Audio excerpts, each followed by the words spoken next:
Selam, Lezzetli Tarifler kanalıma hoş geldiniz. Bugün sizlere gerçek Adana usulü bici bici yapımını göstereceğim. Tüm püf noktalarıyla buyurun başlayalım.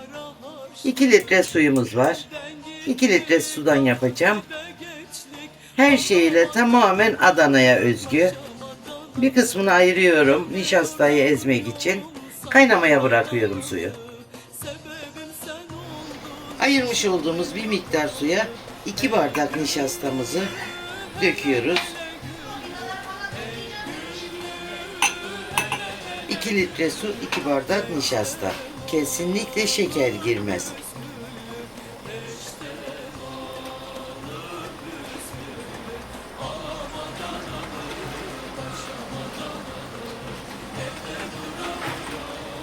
Nişastasını şekersiz yapıyoruz.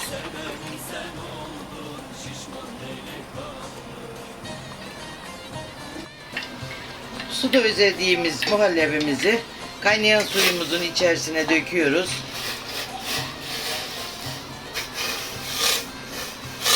Koyu çok güzel bir muhallebi olana kadar pişiriyoruz.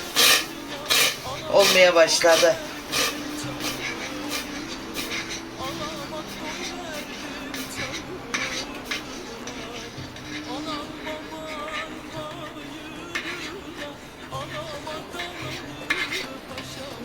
Karıştıralım, pürtü olmasın. Parça parça güzel olmaz.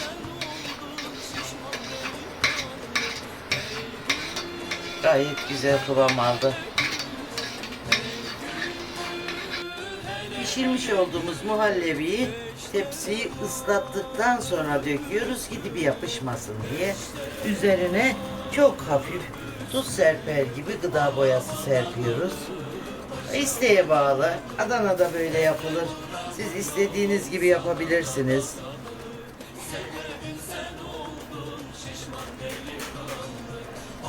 Kürdanla boyayı üzerine yedirebilirsiniz.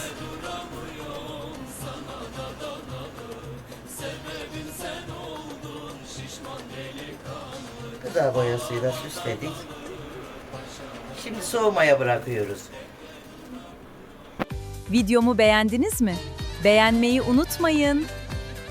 Yorumlarınızı bekliyorum. Abone olun.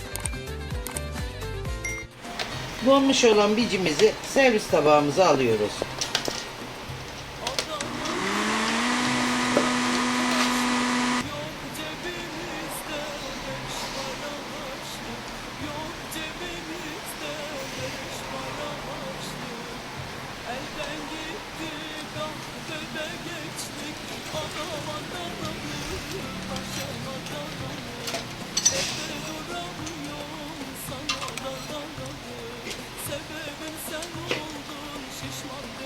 Bicimiz kurumasın diye üzerine nemli bir bezle kapatmalıyız.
Şimdi bicimizin karını ekliyoruz.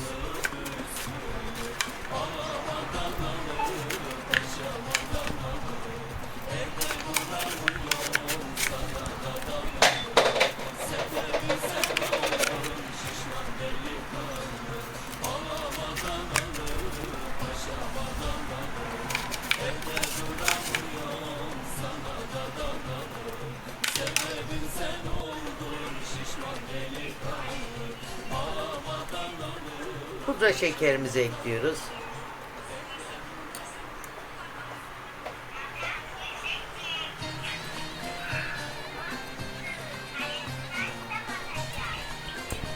İsteğe bağlı gül suyu. Bazıları çok seviyor, bazıları kullanmayabilir. Ve kırmızı boyalı suyu, bu olmazsa olmazı.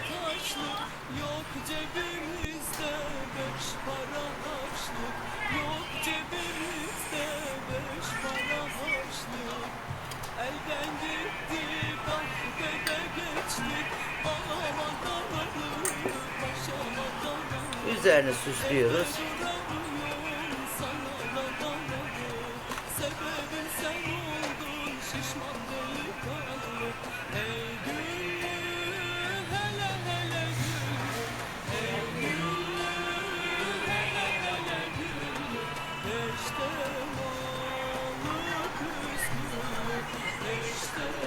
Afiyet olsun. Kanalımızı beğenip takip etmeyi unutmayınız. Videomu beğendiniz mi? Beğenmeyi unutmayın. Yorumlarınızı bekliyorum. Abone olun.